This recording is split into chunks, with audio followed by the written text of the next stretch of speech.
This is very exciting because we are broadening the people we talk to beyond America. And I'm talking to probably one of the first people I actually connected with on Instagram, which is the very lovely Dan Jongma from Australia. So I'm going to let him tell you a little bit about himself.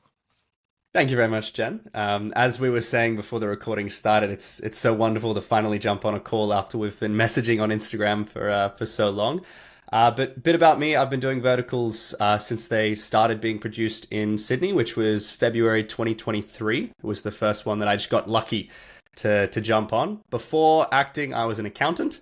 But yeah, the greatest thing about the vertical industry is it's kept me working as an actor. And it's bringing so many new entrants and building relationships and experiences in this kind of content. So I'm really, really excited for the future of the industry and very grateful for where it's taken me so far.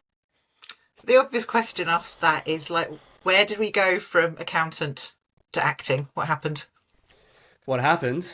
I think I just got bored, Jen. it's it's a pretty simple story, Yeah. not too dramatic. But I did my 3 year accounting degree, and I think I was just told at the end of school that I had to do like a safe career, and I saw acting as like if I'm not going to be in like a Marvel movie, that it wasn't really possible. And you hear like the classic story of actors like that are starving and doing like uh, hospitality jobs, trying to just like keep their like head afloat and just waiting and hoping that their like 100th or 1,000th audition will get them Mm. somewhere. And that just didn't speak to me at school. And I was like, okay, if that's going to be the odds, I'm just not going to bother. But I always loved acting.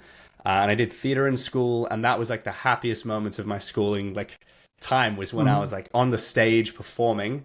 Um, so yeah, then when I just locked onto the first vertical, I didn't even apply for it myself. My girlfriend applied on my behalf.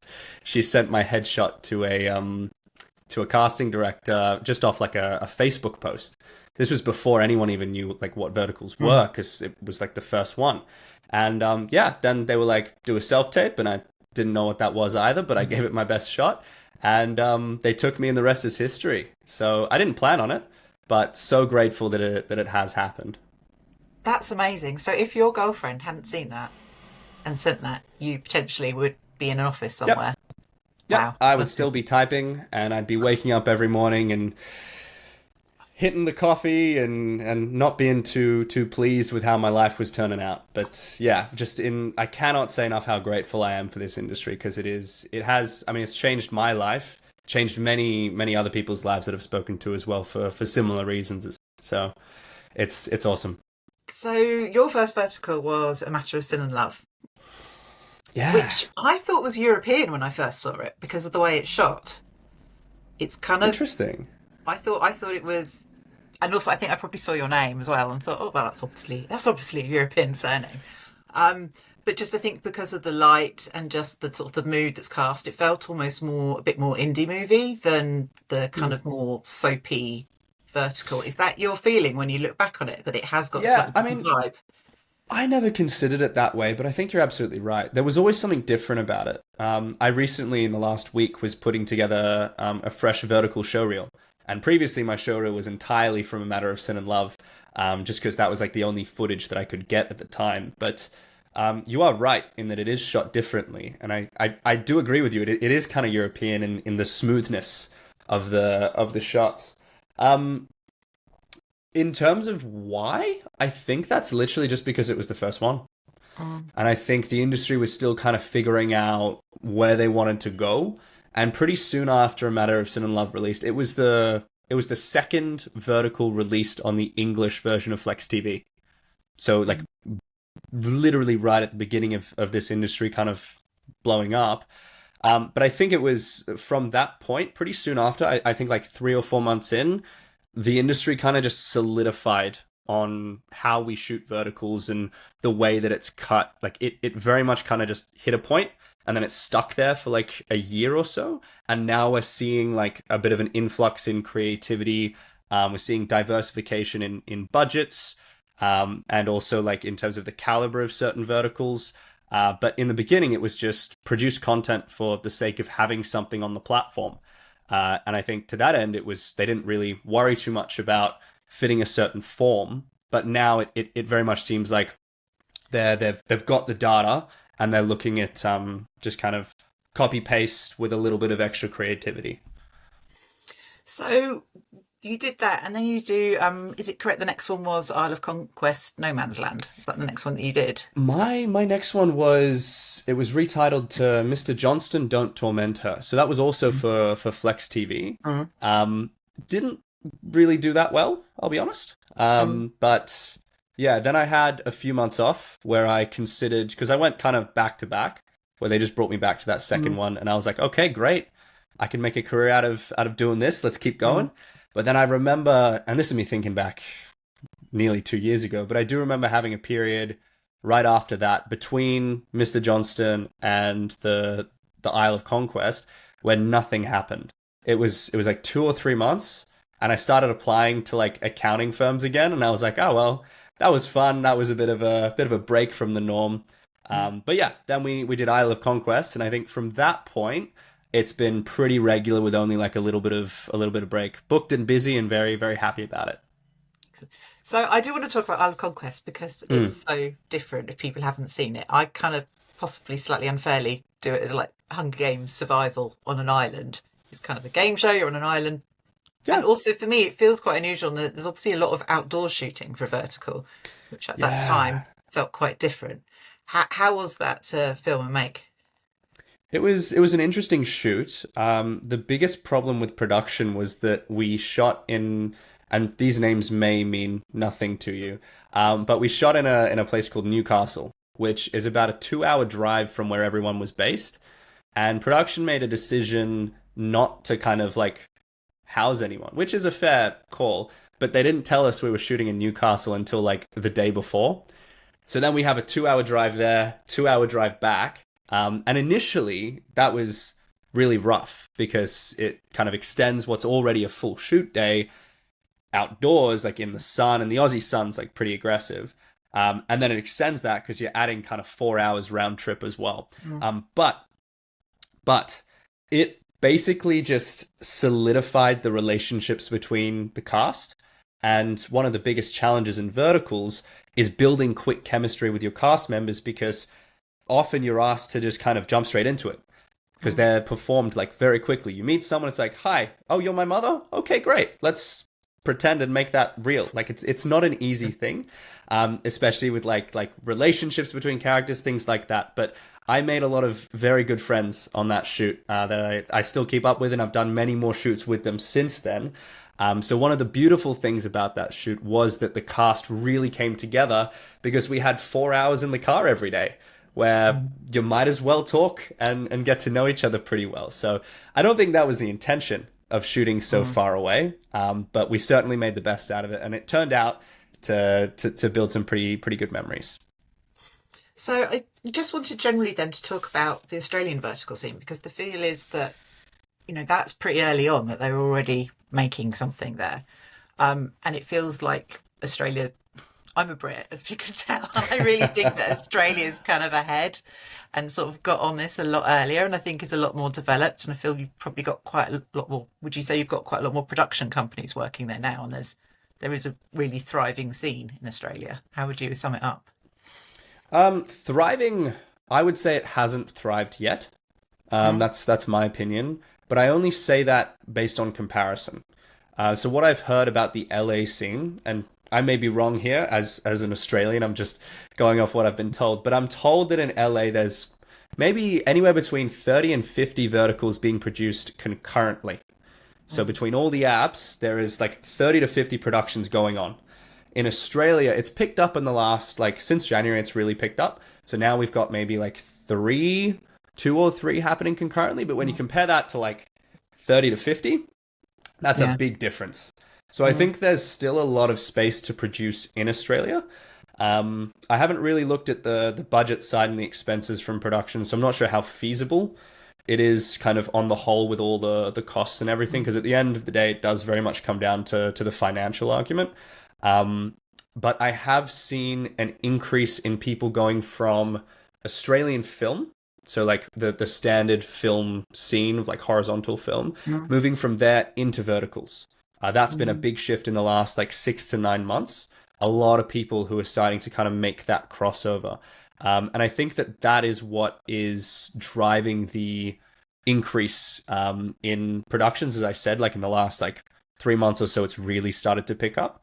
But yeah, I think initially there was just a big stigma around verticals, which, as I'm sure like most people are aware, like a lot of people saw verticals in the beginning of the industry as trashy content, soap opera, stuff that people didn't actually want their reputations attached to.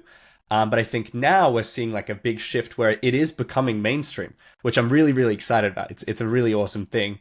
And because of that, the more people that get involved, whether they're actors or whether they're producers or camera operators, like any part of the process, even like script writers, the more people that get involved, the bigger the industry gets, the more ideas, the more creativity. And that's what we're seeing in Australia. The last few shoots that I've not even been a part of because I've been busy in China, but the last few shoots that I've connected with actors that have been on in Australia and the producers, the clips I've seen, very impressive. Very, very impressive. So it makes me very excited for where the Australian industry is kind of going. And I do believe that it is on the up and up. But yeah, it definitely hasn't hit its peak yet. Not even close.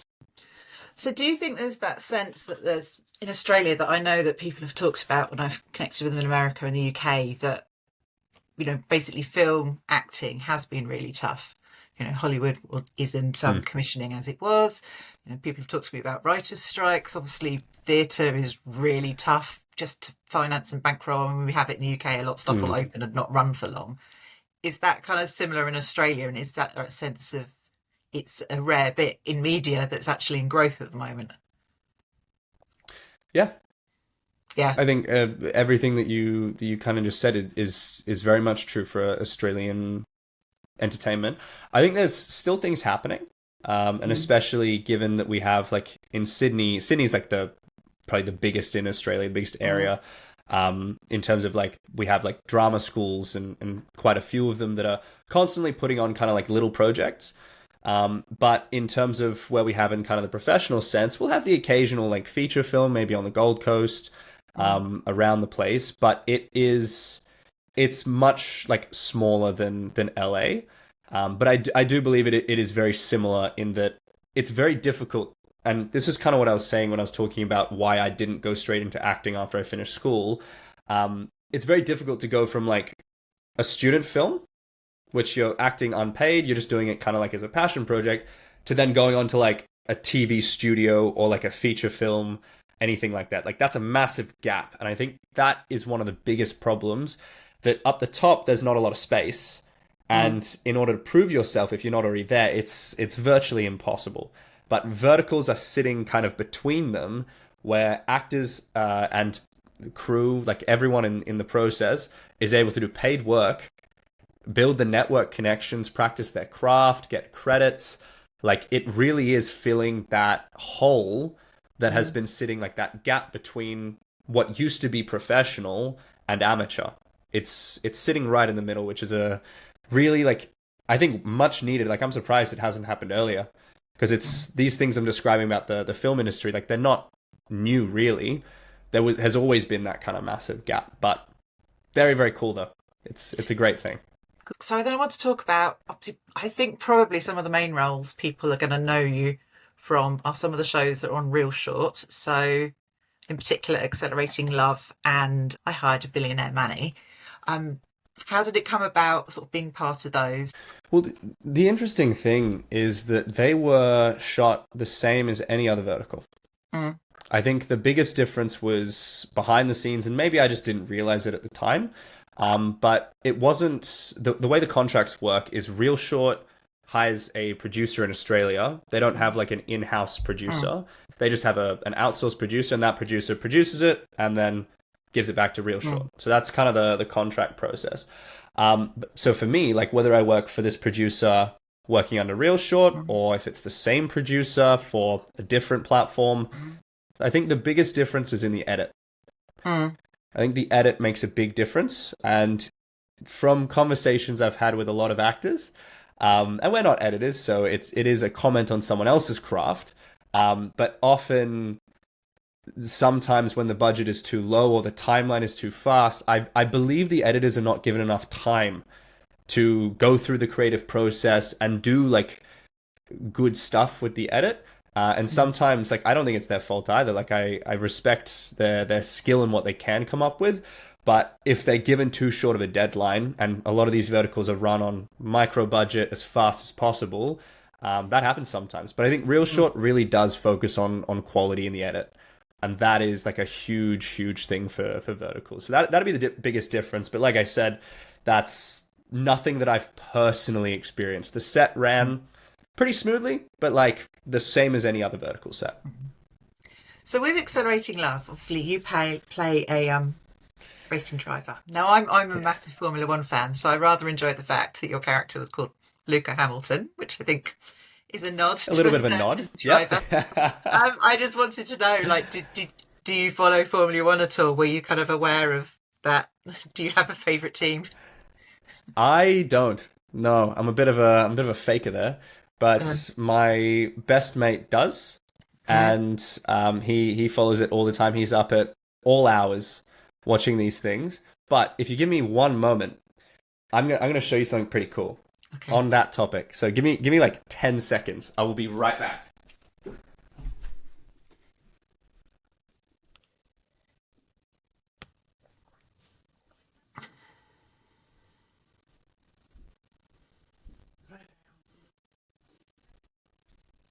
So, yeah. Given that I didn't have that much experience with F1, and because verticals are so fast, I didn't have a lot of time to prep for this role, but I wanted to do it justice. Thank you. I want to do it justice. So, my girlfriend is very supportive, and what she got for me was I got to drive. I'm hoping that like you can see it on camera properly. See. Yeah, it was working. Oh, you did it. That's amazing. Yeah. So I got to ride in I drove. I think we went up to like 300 k's an hour on a racetrack with like a coach next to me telling me, all right, hit the gas. And then he's like, brake hard. So I actually did prep to some extent for this role. But yeah, that was my girlfriend again coming in and being like, okay, you need to do this. We gotta do this role justice. Oh, so presumably you didn't do the same preparation for Billionaire Manny and go and nanny for a while. if I could prep as a billionaire, yeah, that would, on someone else's dollar, that would be pretty fun. That would be pretty fun. So you do the billionaire bit, but not the Manny bit. Well, I mean, I used to teach kids swimming before I went to accounting, so that was my like uni kind of job while I was still studying. So I used a bit of inspiration of my work with kids there, but I think the real star of I Hired a Billionaire Manny is Zara, who I think her character's name was Poppy, but Zara is incredible. She is, I mean, technically she's the only child actress I've worked with in verticals, but she has done so much now. And that was kind of her first vertical role, and she's done a bunch more since. She recently came to China to shoot a vertical as well. But yeah, she made that series like just smooth and seamless, incredibly professional, especially given her age. So yeah, I think she's definitely the star of that one. Because it's quite interesting what you were saying about you're suddenly thrown together with people and trying to build a bond, and in particular if you're then thrown together with a child actor that you need to make an amazing bond on screen with. Like, how does that work? That feels like a lot of pressure to try and build very quickly. It was. And I think it kind of just happened well. Like, I look back on it and like I didn't really employ any specific strategy to try and build that other than just trying to be nice. But I think the three good things, or I mean, I could say 100 good things about it. Hannah, who is the lead actress on me with that, she was brilliant, and she just motherly energy, like nurturing. There was a moment, I think it was on like day 4 or 5. We were a little bit tired, and I rock up on set in the morning, and Hannah hands me these like eye mask things. I'm not into beauty or anything, so like I don't know if they have like a name, but they're just like these gel eye patches, and then like myself, Hannah, Claudia, who played the female villain. Mm, We're all like walking around, a bunch of the crew as well. I think Kim, the makeup mm, artist, we all had it for like the first like hour while we're setting up, doing our blocking. So that was kind of cute. And I think Hannah really inspired like a family kind of vibe on set, because mm, every set, like the chemistry is different. Like sometimes it's standoffish, sometimes it's like really friendly, but this was very much like the whole shoot was very like everyone was taking care of each other.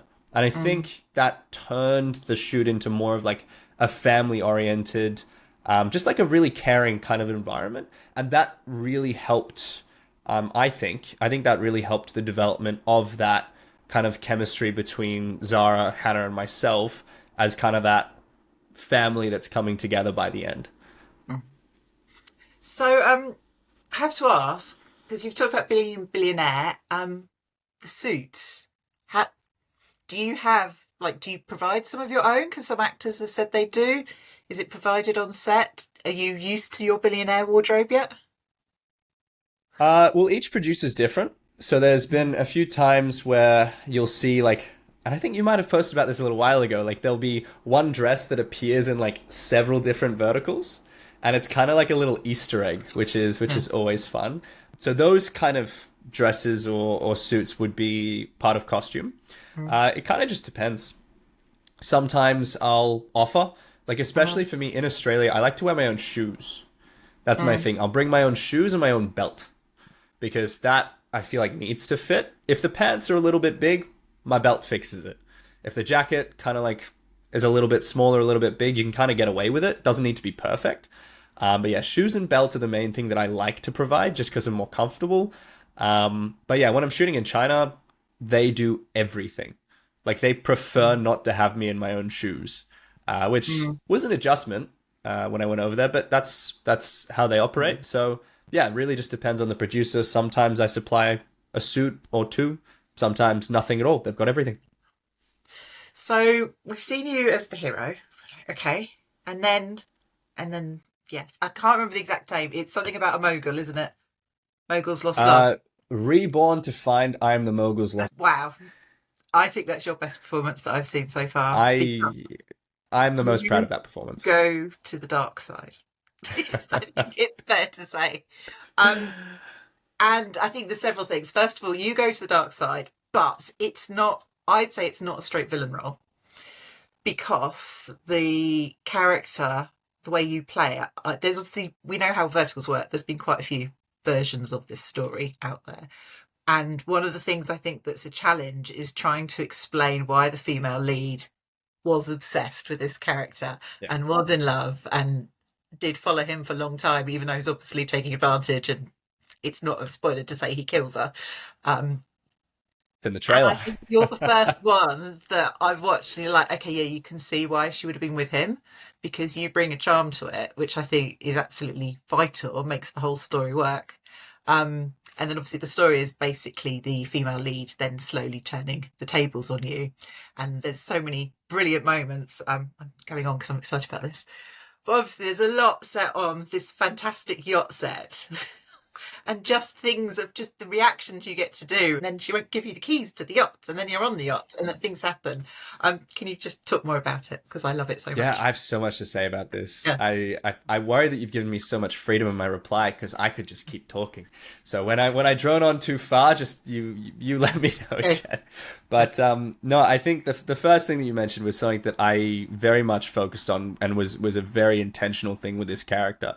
One of my pet peeves with verticals in a lot of the ones that came out, I think between mid 2023 and like mid 2024, there was this big bout of, and I've done a few of them myself, where it starts with a flash marriage, and then the female hero is marrying the female villain, and then the male villain, and the male villain is like, oh, by the way, I'm not marrying you, haha, and that's when it starts.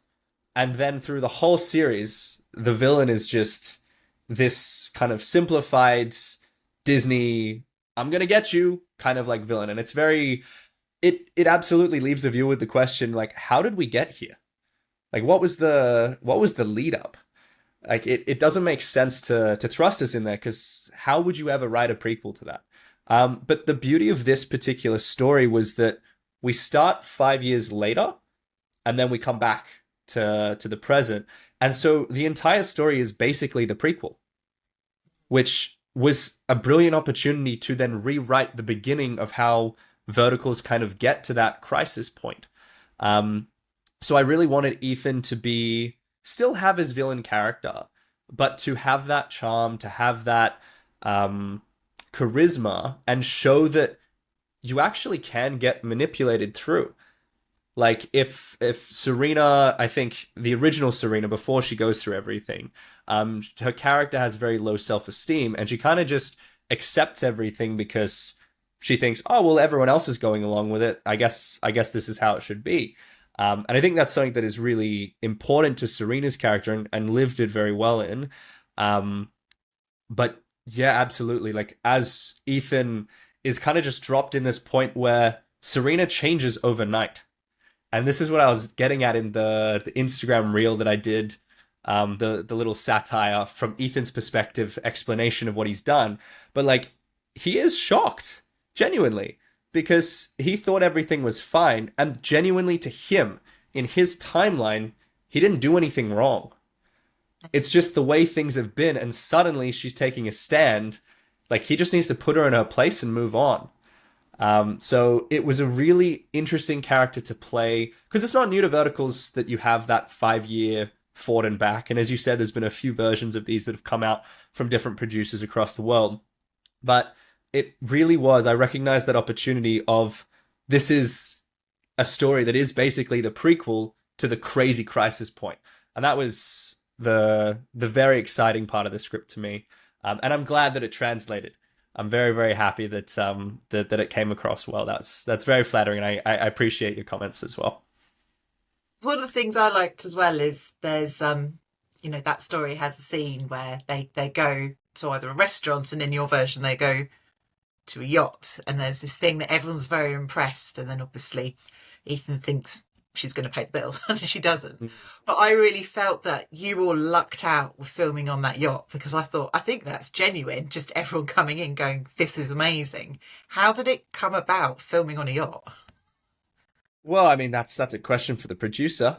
I just get told where to be, and it happened to be on a yacht. It was really cool though. I remember chatting to Sam, who plays the hero character in this story, and he didn't get to do any scenes on the yacht because he's not there. His character's not part of it, and he was so mad about it because he's like, "Dude, like, come on, man! Like, that's the coolest set yet." And I was like, "Yeah, it is. It's amazing." So he got to see it because they did do a little scene nearby, and he came a little bit early, so he got to walk around the yacht as well.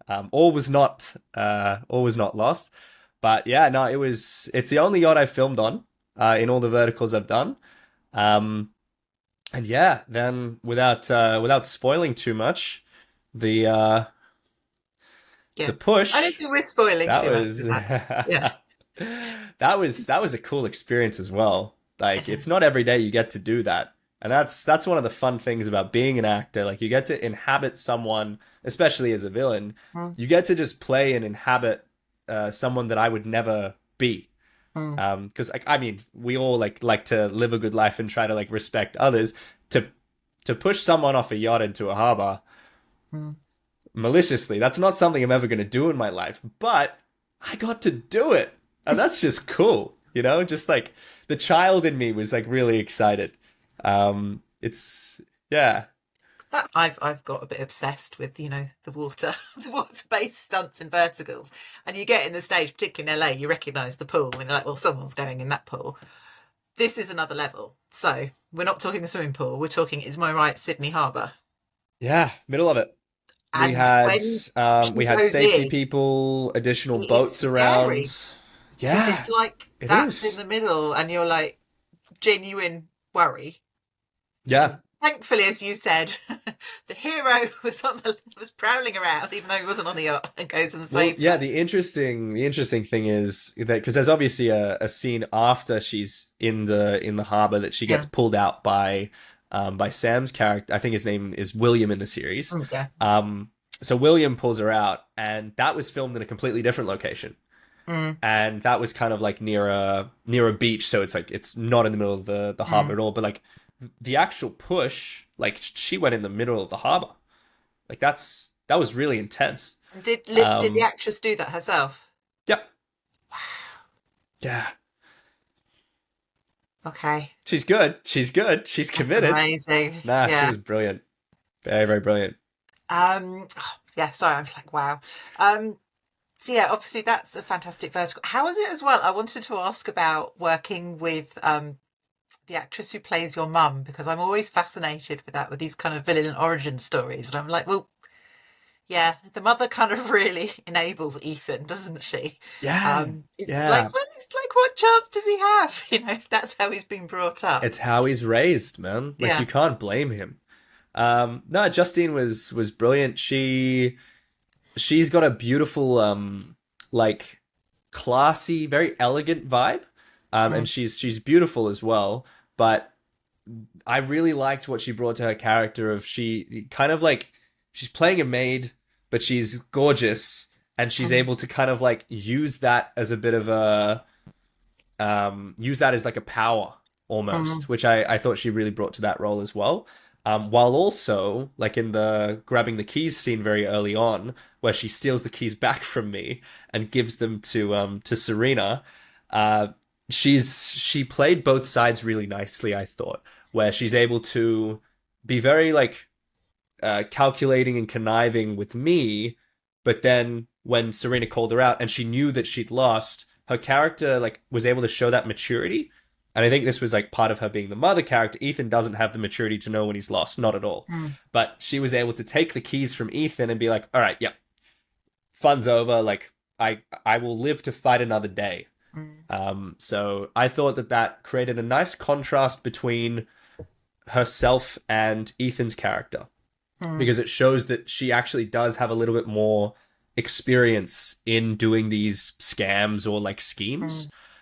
Which was a very, I don't know, just a very cool contrast between the pair of them, because it's very easy to just make them both simply evil. So I liked that she kind of built her character out for that.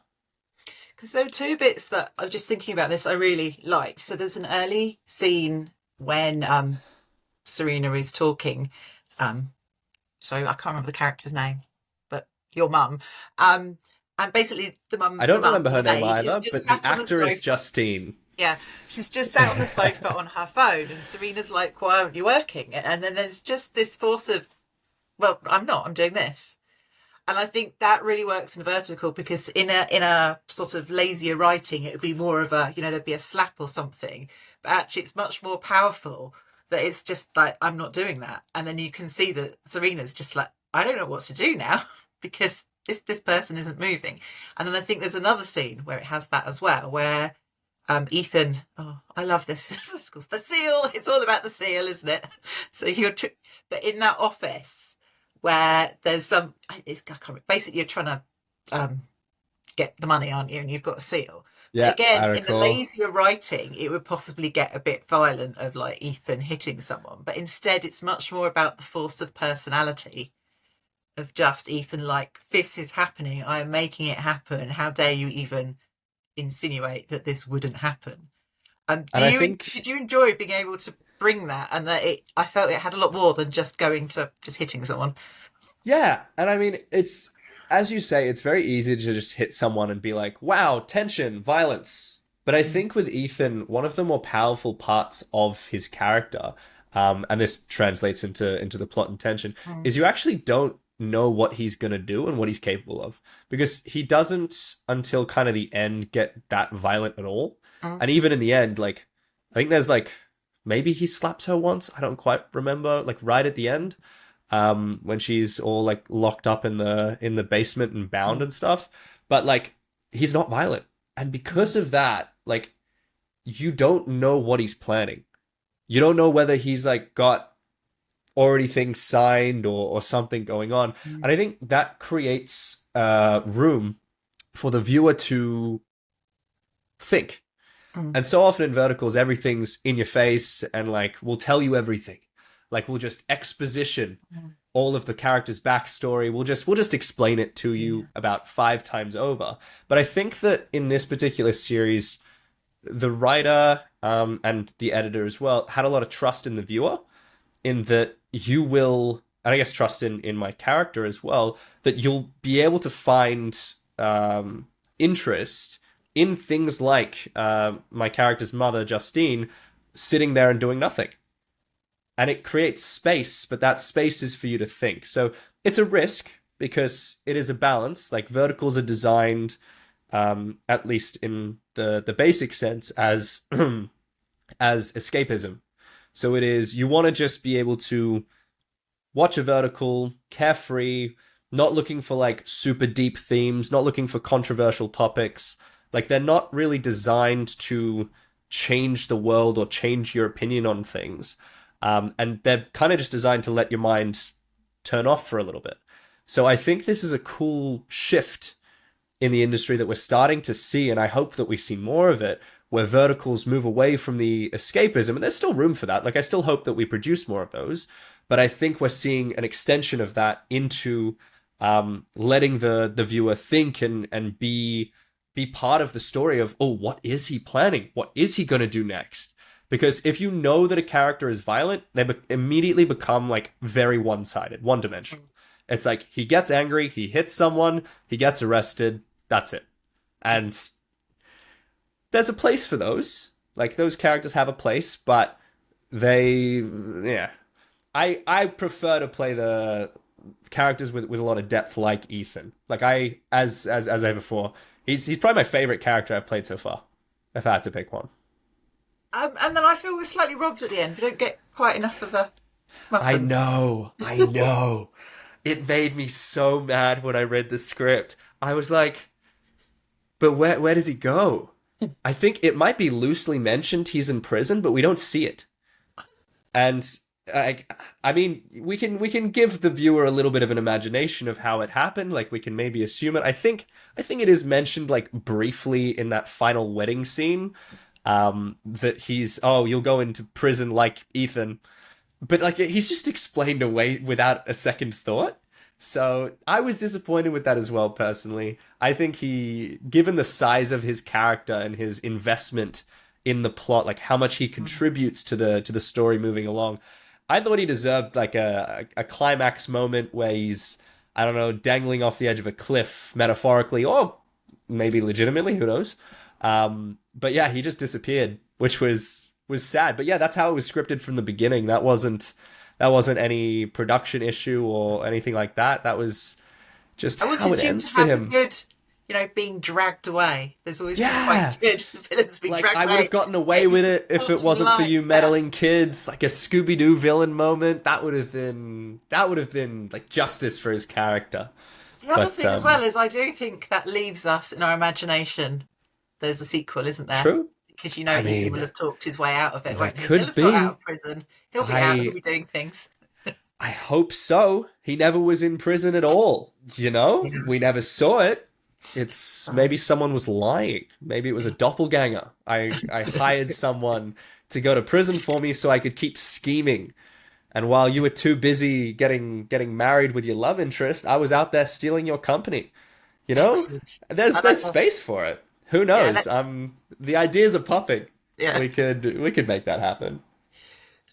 So kind of going forward now, anyone who follows you on Instagram will have seen that you have been filming quite a lot of things in China, which is very exciting.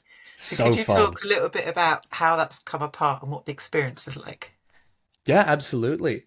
So it happened kind of out of the blue for me. I was contacted actually for a vertical in LA about probably a year ago now. I was contacted about a vertical in LA by a casting agent that I'd never met before, never spoken to. I think they'd seen A Matter of Sin and Love. I'm not quite sure, but they asked me to do that. And I auditioned, and it looked like I was going to get it, which was like super exciting. But then it ended up going to local talent, and I was like, oh, well, close, nice, awesome, made a connection. I didn't think much of it. But a couple of months later, same casting director, who I'm now actually quite good friends with, because we've done a few projects together.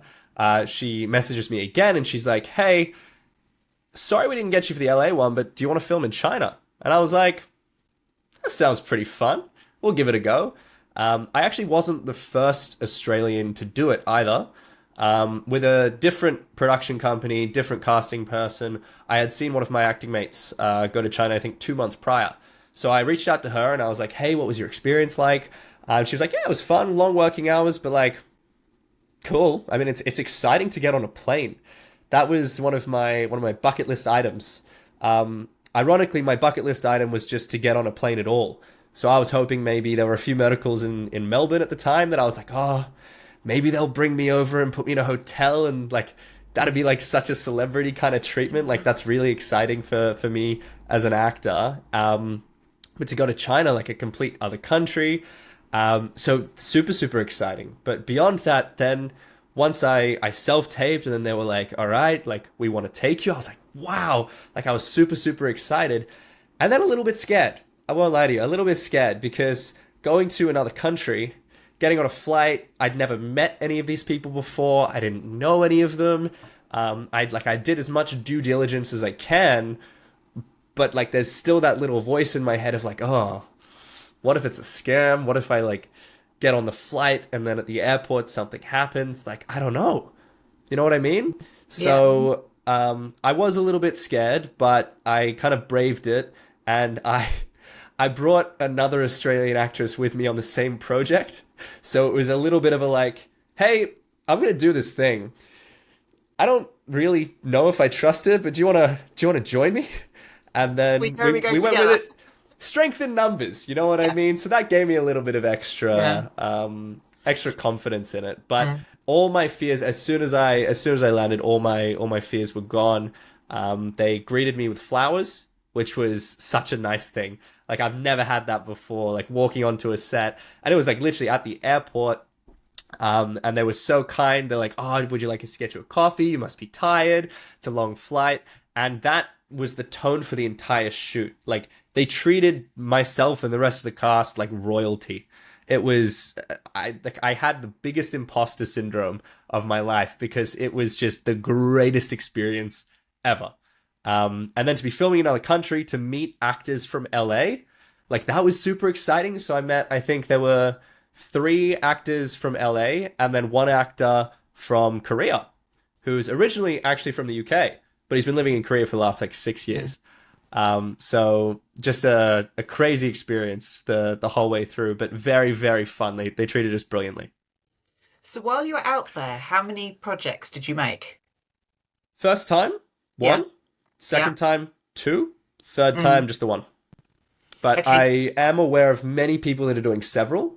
I just personally haven't been put in that position yet. I've been asked, but in terms of budgets, rates, it hasn't kind of worked out that we can fit multiple in one go, which I don't mind. It gives me lots of time back in Australia, which I'm enjoying at the moment. But yeah, it looks like I'll be heading off in just under 2 weeks again for another one, if all goes to plan. Fingers crossed. So is there anything you can tell us about some of these projects that haven't come out yet and what your role is? Because there's been some very cool footage you've shared on Instagram again of some action stunts. So I really want to know about that one in particular. I'll be careful with my words because there are things I can't say about it because it hasn't come out, as I'm sure you'd understand. But what I will say is that the shots in this recent vertical that I just did are the greatest I've ever seen in any vertical. And this is like not trying to give myself credit because the shot I don't even control. That's got nothing to do with me. Like it is all the director and the DOP, like who are actually behind the camera. The camera work was so impressive, like so impressive. The way they did it. I have seen, because I'm sure you saw on my Instagram the fight BTS that I had, which was like really cool. Like that's pretty rare. We had like a proper like stunt choreographer who was brilliant. We had a bunch of like stunt guys in as well, and I've seen the first draft of the edit for that fight. It's incredible. It is incredible, and it is like all credit to the choreographer, the stunt guys, the guy behind the camera, the director, like everything. But that's just one example. That like joy that I had in seeing these shots was like every day, which is so rare. Normally on a vertical, like there'll probably be like 1 or 2 days where I see a particular shot and I'm like, good stuff, you know? But this was every day. I was just blown away constantly. So I know that's not really a specific answer. No, it's good. It's enough. But that's just my emotional connection to this series. So I am thrilled for when that one comes out. That's gonna be brilliant. So the longer it takes, as much as I want to see it today, the longer between me shooting and it coming out basically means the editor is giving it its time that it needs. Yeah. So it's a happy, sad thing because I'm so excited to show everyone, but also the longer it takes, the more I'm like, okay, it's gonna be even better. You know what I mean? Because the editor has so much power in these things as well to take brilliant footage and turn it into even better kind of edits. So super excited. That's one of the things I wanted to ask you about, because obviously you've actually been in verticals since, mid 2023, and just where the industry is going. I mean, you've touched on it a bit, but are you seeing that now with the scripts that are coming through, that the people are playing a lot more with a genre? I think the writing's getting cleverer. I mean, we can see it as fans in what's come out this year. So I've done these awards and I've got people massively stressing at me going, I don't know what I'm going to nominate next year. There's too many good things. And I've been sent like screenshots of spreadsheets as they're desperately trying to rate everything. Because they're like the hits this year have been coming and coming and coming. Yeah. And I just I'd love to I'd love to answer your question, but because you've just brought it up, I have to mention it now. The fans of verticals are so great. Like, I mean, yourself as a great example, but I know Lisa and Cass as well. Like, everyone who is making these fan accounts are just propelling the industry so well. You guys are like the reason that these things are blowing up so much, and I feel like that has to be recognized because, like, it is. I mean, it's kind of. It's classic to be like, oh, we do it for the fans, and like you guys are the reason that we get to keep acting. But it's true. Like, we wouldn't be here, we wouldn't be able to have careers if it weren't for you guys. And then specifically to the fan accounts, you guys are creating platforms for other fans to kind of have their opinion heard.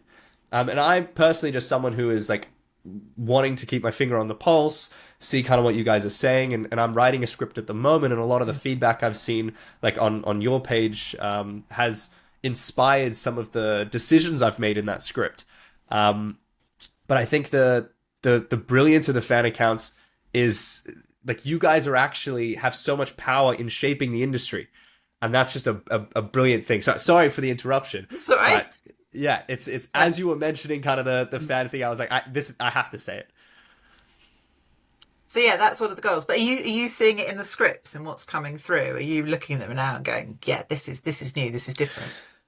I think it comes down to diversification.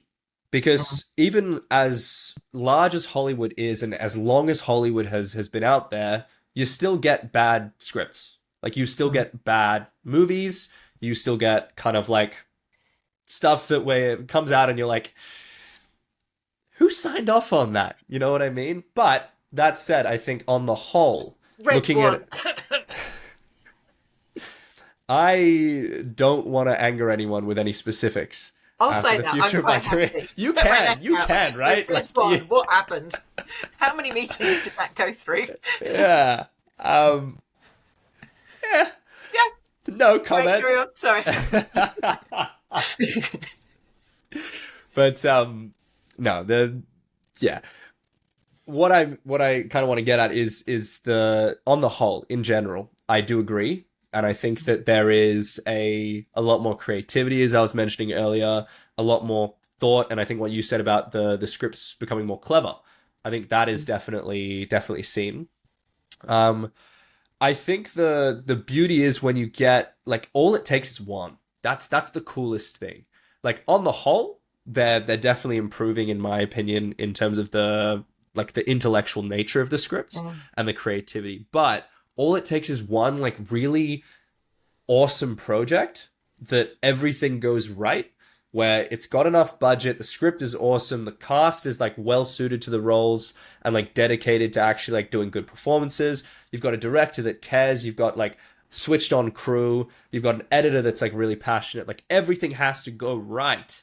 But when it does, that's when you get something that like is truly industry changing. And I've seen a few verticals that have had many of those things right, but just one thing or two things, two parts of that process that perhaps kind of drag it down. But the beauty of that is, as much as that's like frustrating to see, where like, oh, it could have been so much better if only we just did this, it shows the potential. And so I think very soon we're going to have, like with all these production companies that are actually like now very experienced, very soon we're going to have like incredibly high quality verticals, and a lot of them. Because every time a crew makes one, like I do believe that most producers, most production companies are trying to increase the quality. Because now we have all this content, like there is thousands of verticals in existence. So now it becomes a battle of who can make a better one, rather than just, all right, we need thousands of things to like have content on our app. So we are in kind of what I would call, oh, it's a bit of a bold claim, but I think I'm going to say it. I think this is the golden age of verticals. And this is the most... I put that on Instagram about a month ago. Oh, I must have missed that. That is not even... I'm not even trying to like...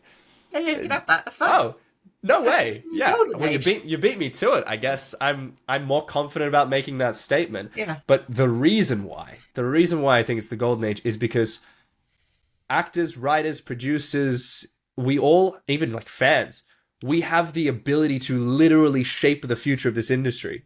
It's grown enough that I think most people agree now that it's here to stay and that it is going to grow bigger. Like it's a pretty safe bet. This industry is like still on the up and up.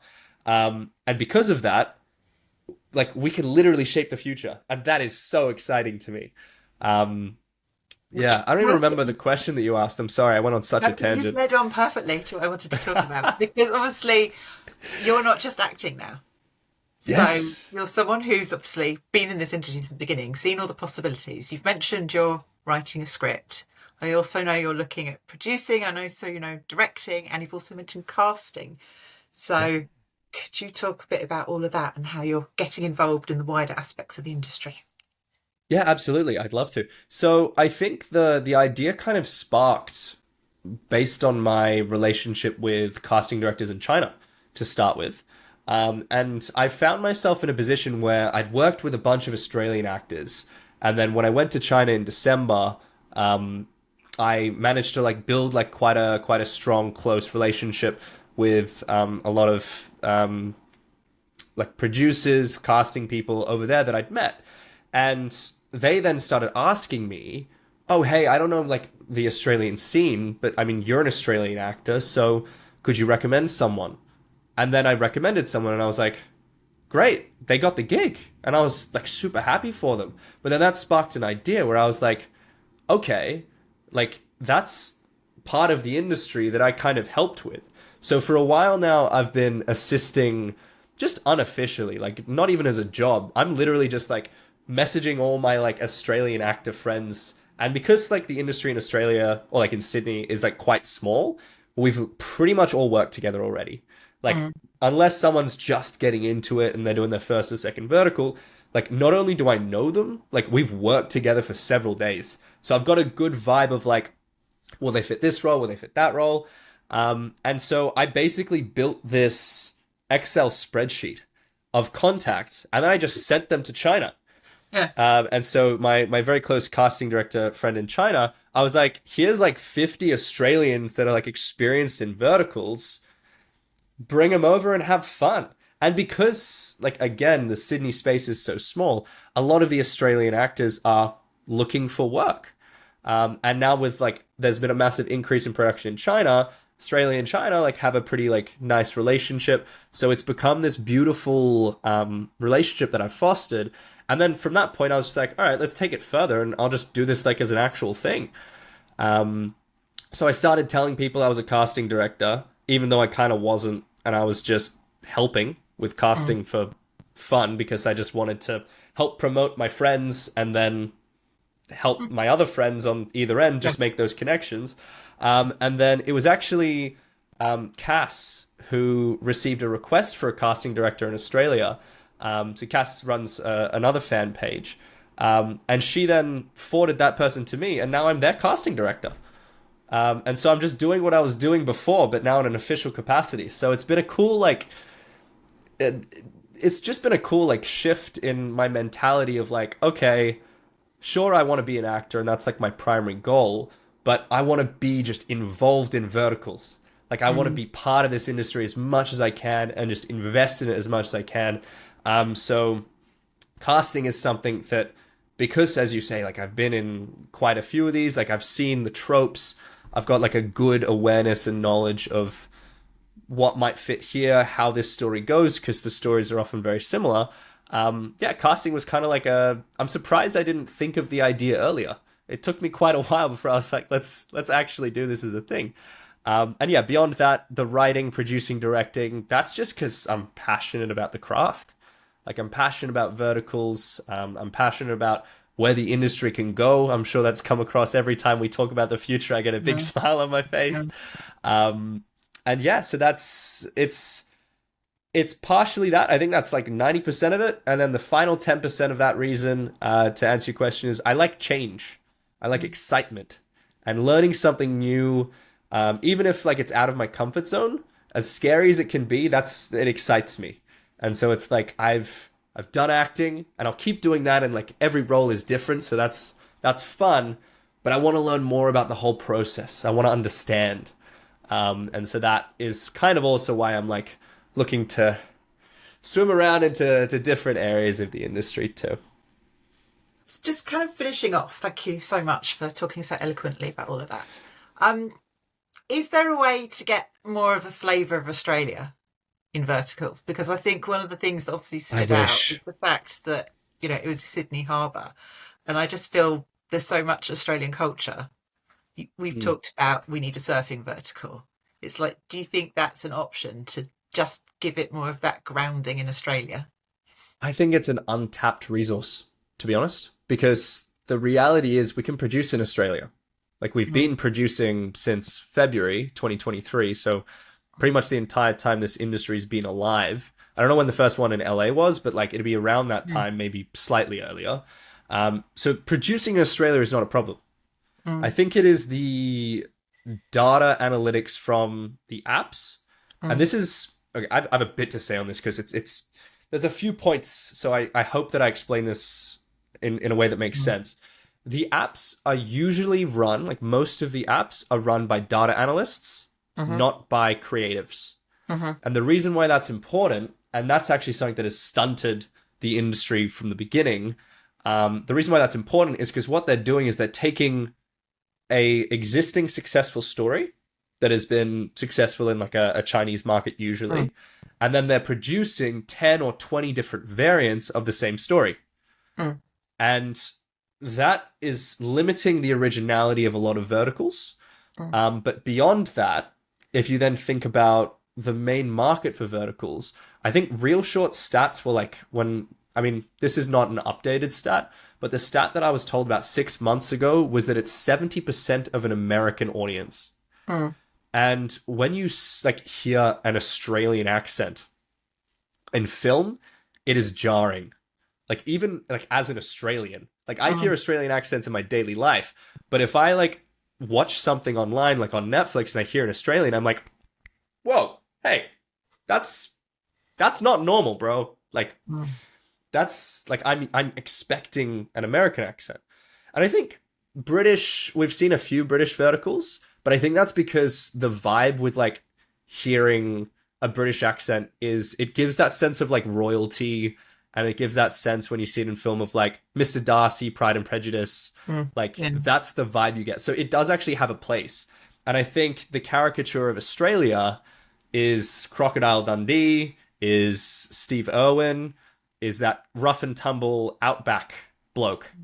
And I think that we just haven't had a story, like a script, come through that foregrounds those kind of tokenistic caricatures of Australia.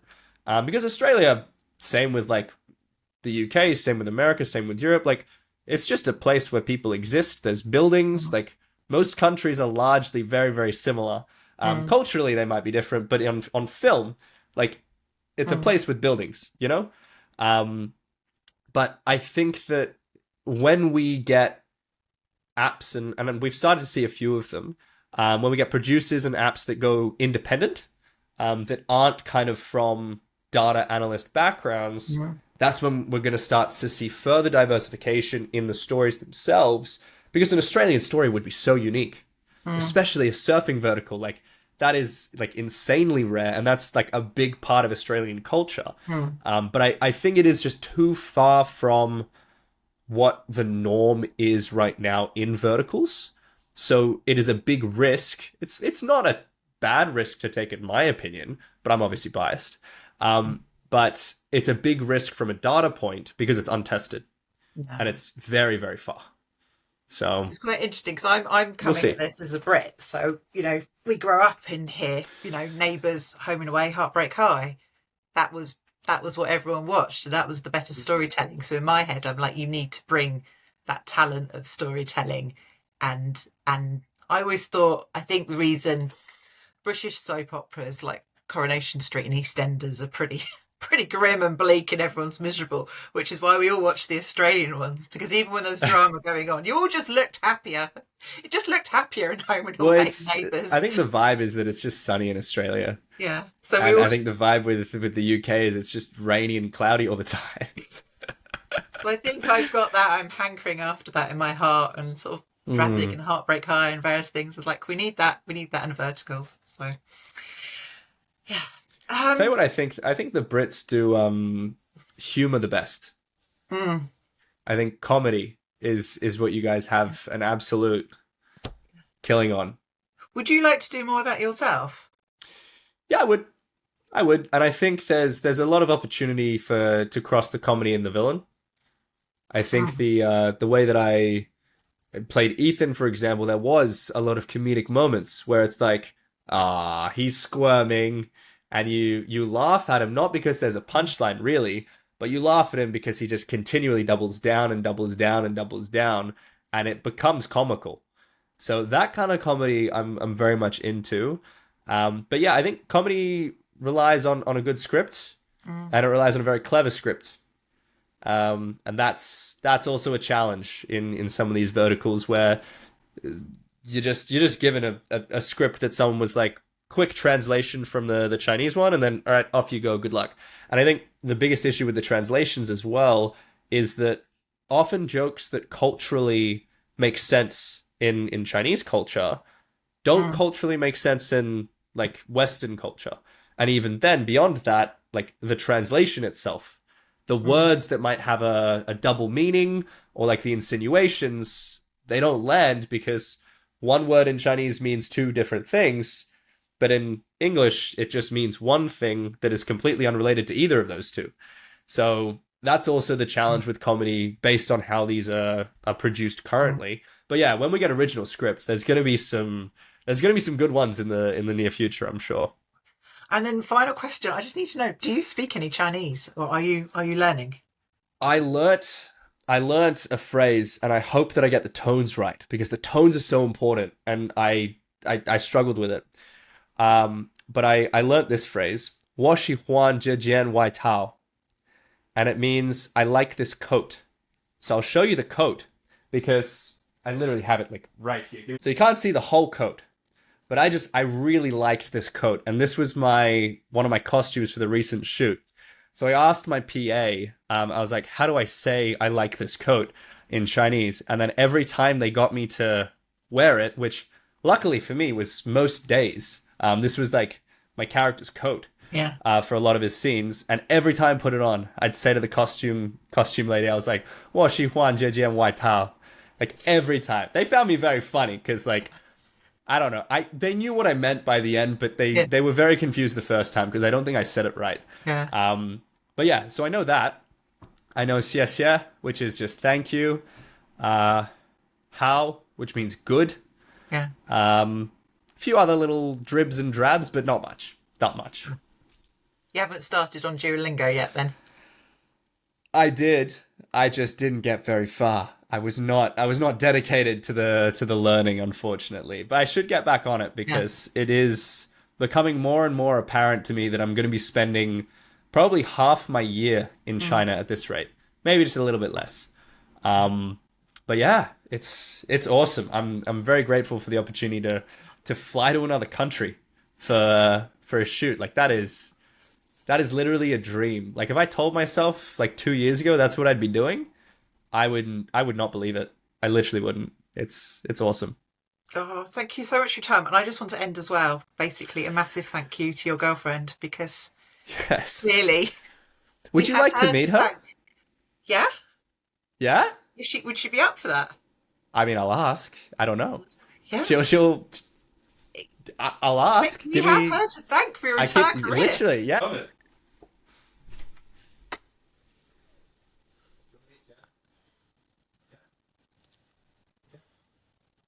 So this is Rachel. Hi, Rachel. You can't hear I feel Jen. like I need to say... Hang on. Hi, Rachel. I have to say, nice on behalf of everyone, thank you so much for sending Dan. It's a Facebook ad, wasn't it, that you answered? Yes. Oh, Dan's the story.